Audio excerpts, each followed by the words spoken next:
Fala pessoal, tudo bem? Professor João Lara, do Discursiva na Prática. Para hoje a gente falar sobre um assunto muito importante, que são as questões no modelo estudo de caso. Então, hoje a gente vai entender o que que é um estudo de caso. Eu vou passar alguns exemplos das principais bancas, FCC, FGV e Sebrasp. E por último, eu vou fornecer para vocês um modelo de esqueleto, para vocês nunca mais terem dificuldades de responder uma questão no modelo estudo de caso. Beleza? Sem mais delongas, vamos entender o que é um estudo de caso.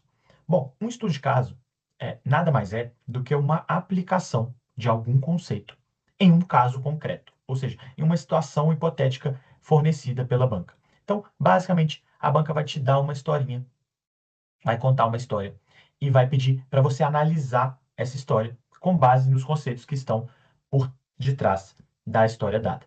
Então, qual que é a grande diferença?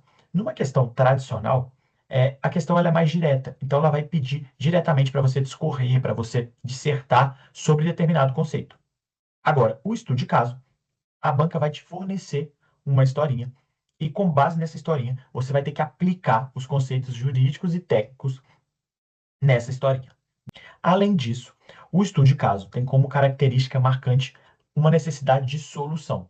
Então, em regra, no estudo de caso, a gente vai fazer algum julgamento, a gente vai fazer uma análise conclusiva sobre o caso analisado. Então, basicamente, você vai ter que apontar se está certo ou está errado, de acordo com o parâmetro exigido, se está regular ou irregular, se é ilegal ou se é ilegal. Então, você vai ter que dar uma solução ao caso de forma definitiva. Então, você vai ter que tomar um partido. Isso é muito importante. É possível que, num estudo de caso, a gente tenha a resposta parcial, ou seja, aquela resposta em cima do muro, por um lado tem isso, por um lado tem aquilo. Até é possível, mas a regra é que o estudo de caso ele seja resolvido. Então você precisa indicar, normalmente, se isso está certo ou se está errado, se isso é regular ou irregular, se isso é legal ou ilegal.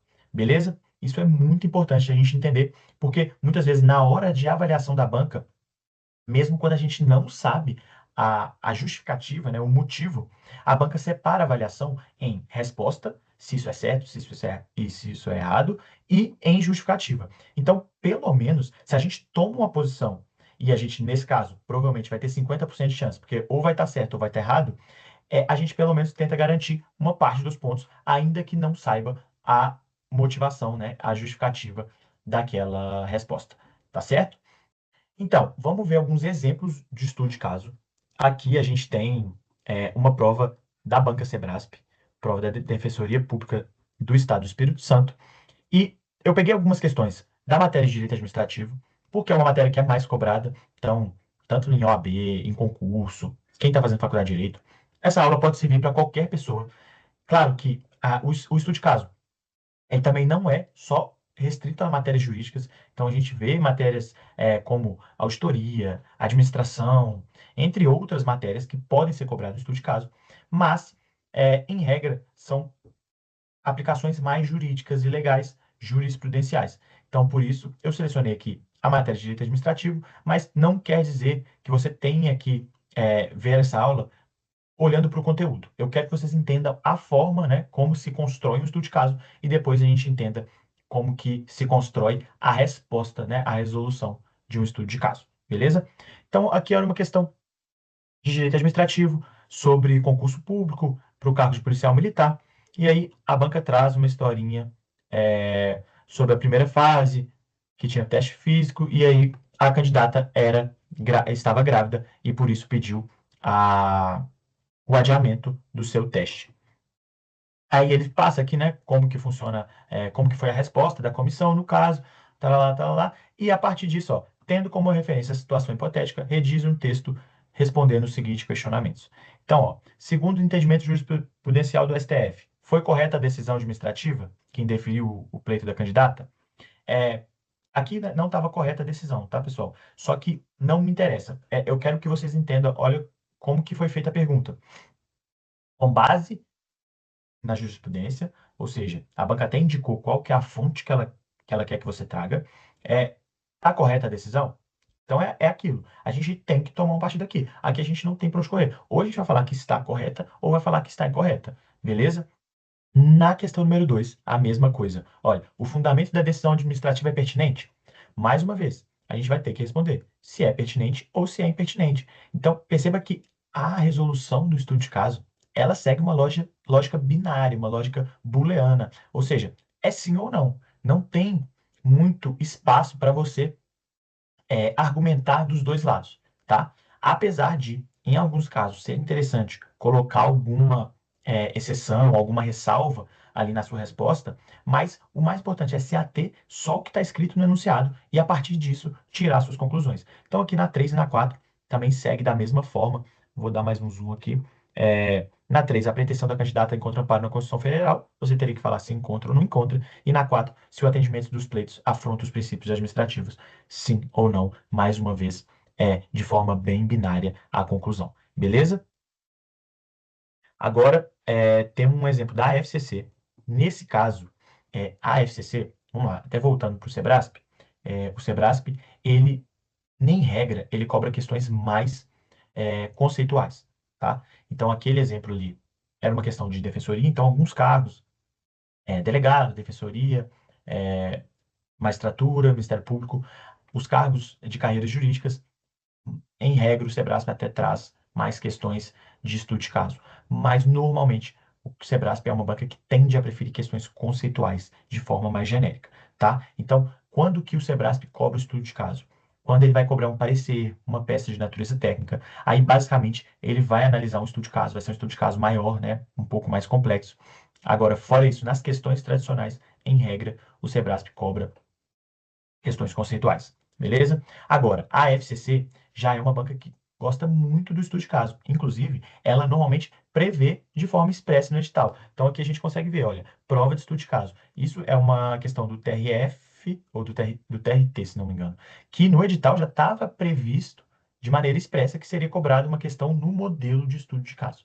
Então, isso é importante. Agora, quer dizer que só se é cobrado estudo de caso quando vem expresso no edital? Não. Tanto a FCC quanto outras bancas, a gente vai ver a FGV, é uma banca que adora estudo de caso, mas lá no edital está previsto apenas uma questão de forma genérica, uma questão dissertativa. Então, por isso é importante, mesmo que não esteja expressamente previsto no seu edital, que você domine a resposta de um estudo de caso, tá bom? Então, aqui na FCC, tinha uma questão, um casinho de novo, Afrodite, que era analista do TRT, ausentou-se intencionalmente, tá, lá, lá, lá, lá, lá, por 32 dias consecutivos. Então, essa é uma questão que, basicamente, ele queria que você soubesse, né, ali na Lei 8.112, tem o número de dias máximos, né, que não configura o abandono do cargo, enfim. Então, mais uma vez, qual que é o conceito? O conceito é de abandono do cargo, correto? Só que ele quer a aplicação prática desse conceito. Então, ele te dá um casinho que seria aí, né, um caso hipotético, que pode até ter sido baseado em um caso real. Então, muitas vezes, o estudo de caso, a banca até traz do próprio caso da jurisprudência ali, do STF, do STJ. Então, ela pega, baseado no caso real, mas transforma numa historinha e pede para você analisar. Outra coisa muito importante aqui, a FCC até nos ajuda, né? É, Às vezes a pergunta ela é direta, né? Afrodite está sujeito a alguma penalidade disciplinar? Mas aqui a FCC coloca, ó, justifique. Sempre numa resposta de estudo de caso, você vai ter que fundamentar. Não adianta o sim ou não. Como eu falei, o sim ou não pode te garantir alguns pontos, mas para você conseguir os máximos, a pontuação máxima, você deve justificar corretamente, tá? Por isso que no nosso modelo, vocês vão ver, já está previsto ali o momento de justificar, tá?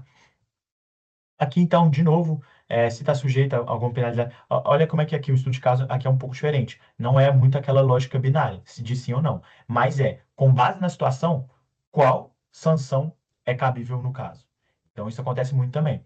Às vezes, uma lei que prevê vários tipos de sanção, ou, por exemplo, existem vários tipos de modalidade de licitação. Aí a banca vai te dar uma situação hipotética ali e você vai ter que aplicar qual que seria a situação adequada. Ou existe vários tipos de bens públicos. Então, a banca vai te dar uma situação hipotética ali com várias características e vai pedir que você indique qual tipo de bem. Então, isso também é uma possibilidade no modelo de questão, estudo de caso, tá? E aí, a letra B já é aquele formato de sim ou não que a gente já disse. Então, a demissão está compatível ou incompatível com uma nova investidura em cargo público federal. E depois tem uma outra questão, se a Afrodite não fosse servidora pública, mas empregada na iniciativa privada, considerando a CLT, para você aplicar o caso, então, com base nos conhecimentos da CLT. Aqui eu trouxe um exemplo da FGV, mas da prova da OAB. Então, a prova da OAB é um clássico no modelo de estudo de caso. Basicamente, todas as questões da OAB são no modelo de estudo de caso. E então, se você está treinando, mesmo que não faça OAB, se você vai fazer alguma prova da FGV, é bom filtrar ali por matéria, mas incluir as provas da OAB, porque tem muitas questões boas e a FGV adora o estudo de caso. Ao contrário do Sebrasp, que tem questões mais conceituais, a FGV gosta mais de questões no modelo estudo de caso. Então, aqui é uma questão da OAB, você vê que normalmente são casos objetivos. Claro, tem banca que floreia mais, coloca os casos com mais informação, muitas vezes informações desnecessárias para confundir o candidato. Mas a FGV, por exemplo, normalmente coloca casos bem objetivos e pede para você analisá-los. Então, mais uma vez, a banca colocou um caso ali, agora de um pedido de acesso à informação, e na letra A perguntou: é lícito a cobrança? Porque aqui ele fala que o órgão cobrou pelo requerimento. Aí no segundo, o fundamento utilizado está correto? Justifique. Então, ó, nas duas pediu a justificativa. Mesmo se não tivesse pedido, sempre quando respondeu o estudo de caso, justifique. Bom, aqui um último exemplo da FGV, numa prova que foi do Tribunal de Contas da União. Foi uma prova que eu fiz e eu peguei essa questão. Ela tinha até A, B, C, D, eu acho que tinha até a letra D, mas eu peguei só a letra A porque, com base no modelo que eu vou passar, a gente vai responder essa questão e eu acho que vai ficar mais claro a aplicação do nosso modelo, tá? Então, aqui era uma questão que dava um casinho. Então, João, servidor público federal estável, ocupante de cargo efetivo de médico no âmbito do Ministério da Saúde, acaba de ser aprovado em concurso público para o cargo de perito médico do Instituto Nacional do Seguro Social, o INSS. Então, diante do regime jurídico que é aplicável, responda aos itens abaixo de forma objetivamente fundamentada, mais uma vez, fundamente sua resposta, levando em consideração a atual jurisprudência dos tribunais superiores. Olha como é que é importante a gente ler com atenção o enunciado da questão. Não interessa se a gente sabe, se a gente não sabe. Aqui a banca já está indicando que ela quer a resposta com base na jurisprudência dos tribunais superiores. Então, na hora de você colocar ali o argumento de autoridade, você tem que falar que é de acordo com a jurisprudência dos tribunais superiores. Beleza? Ó, então vai. Letra A, que é a que a gente vai responder. Sabendo que o somatório das cargas horárias dos dois cargos, médico e perito médico, ocasionará uma jornada semanal superior a 60 horas, é possível que João acumule licitamente os dois cargos públicos? Bom, questão clássica de estudo de caso. Então, ele está falando que a soma da jornada dos dois cargos, ela passa de 60 horas e ela quer saber se é lícito ou não é lícito, se é legal ou não é legal.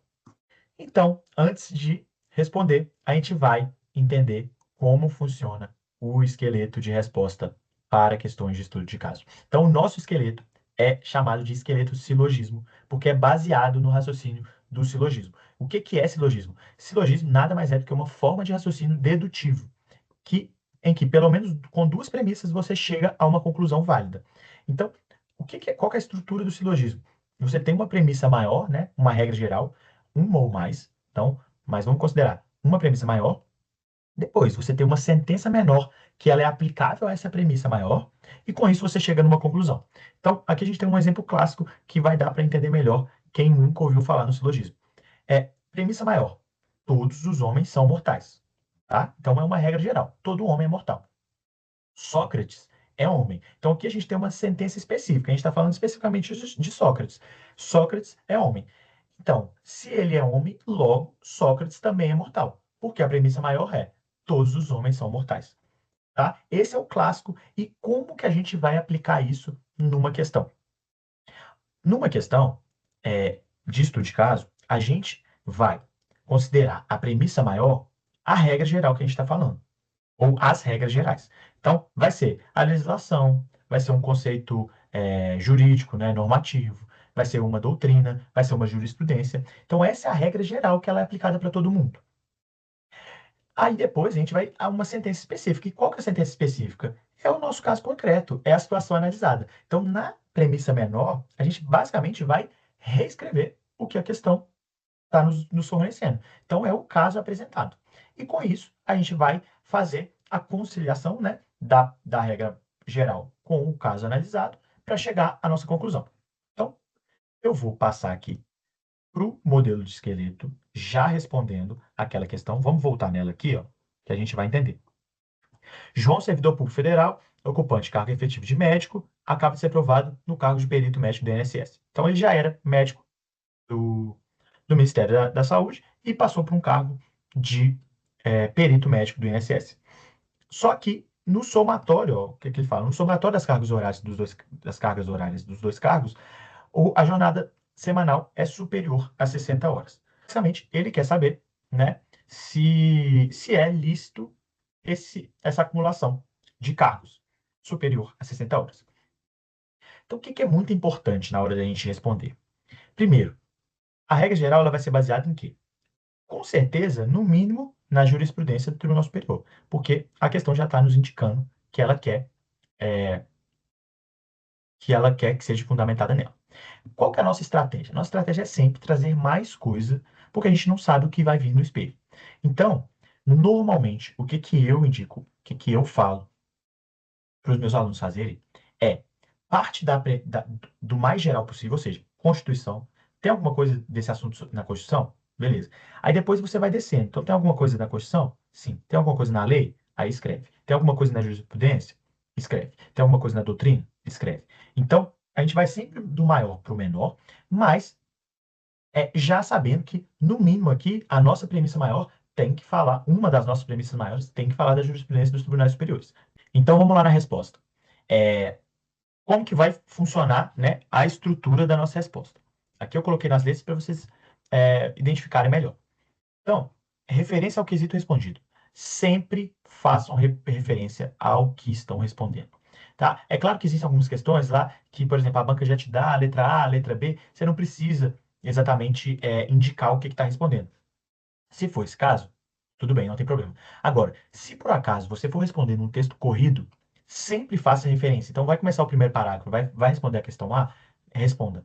Porque às vezes a pessoa vai mudar de ordem, a pessoa vai escrever dois parágrafos para a primeira questão e para a letra A e um parágrafo para a letra B. Aí, na hora de corrigir, o corretor vai chegar no segundo parágrafo e vai ficar esperando que você está respondendo sobre a letra B ali. Então, num texto corrido, sempre referencie o que você está respondendo, tá? Então, vamos considerar que é um texto corrido. Aqui, a primeira fase é em relação à letra A. Ponto. O examinador aqui já sabe que a gente está respondendo sobre a letra A. Segunda coisa, começamos a premissa maior. Aqui, a gente vai fazer duas premissas maiores. Por quê? Eu tenho conhecimento sobre a Constituição e eu conheço a jurisprudência. Eu poderia colocar direto jurisprudência? Sim, provavelmente o espelho de correção vai vir só com o entendimento da jurisprudência. Mas, como eu sabia e tinha espaço, eu preferi errar para mais. Isso é muito importante, principalmente, por exemplo, numa banca igual a FGV. Muitas vezes, ela te dá a questão e coloca no espelho de correções coisas que extrapolam a sua resposta. Então, se você sabe o que está previsto na Constituição ali, relacionado ao assunto, coloca, tá? Foi o que eu fiz. Então, aqui a gente teve é, duas premissas maiores, ou seja, duas regras gerais. Primeiro, da Constituição e depois da jurisprudência. Depois, em azul, a gente afirmou o caso, reescreveu o que estava escrito. Basicamente, reescreveu o que o enunciado disse. E com isso chegou numa conclusão. Então, vamos lá. Em relação à letra A, de acordo com a Constituição Federal, sempre argumento de autoridade, a fonte de autoridade, de acordo com a Constituição Federal, é permitida a acumulação remunerada de dois cargos ou empregos privativos de profissionais da saúde. Então, essa é a regra geral. A Constituição veda a acumulação de cargos, mas ela tem algumas exceções. Uma delas são dois cargos ou empregos privativos de profissionais da saúde. Então, aqui a gente já está fundamentando. Perceba que isso já é o fundamento. Aí, tá. Então, como a gente está querendo a jurisprudência também, como que a gente faz? Coloca uma conjunção de adição. Então, além disso, de acordo com, ou conforme a jurisprudência dos tribunais superiores, tal acumulação não se sujeita ao limite de horas semanais previsto em norma infraconstitucional, pois inexiste esse requisito na Constituição. Então, essa é a jurisprudência. O Supremo entendeu, à época, analisando um caso específico, que a Constituição nunca falou em horas. Então, se for compatível ali os horários, não tem nenhuma limitação de horas, tá? Então, assim, de acordo com a Constituição Federal, é permitido. Além disso, de acordo com a jurisprudência, essa acumulação ela não se sujeita ao limite de horas.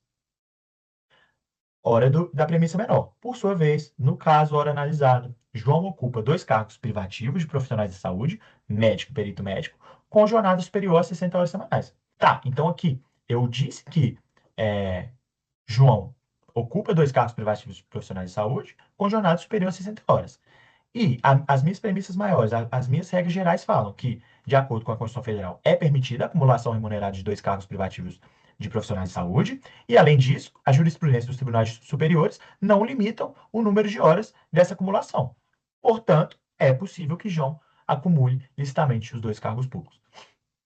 Parece básico, né? Parece meio óbvio, mas não é. Muitas vezes a gente sabe, mas na hora de responder, a gente deixa o texto confuso e acaba perdendo os pontos. Então, gravem esse esqueleto, treinem escrever de forma sistematizada. Premissa maior, caso concreto, conclusão.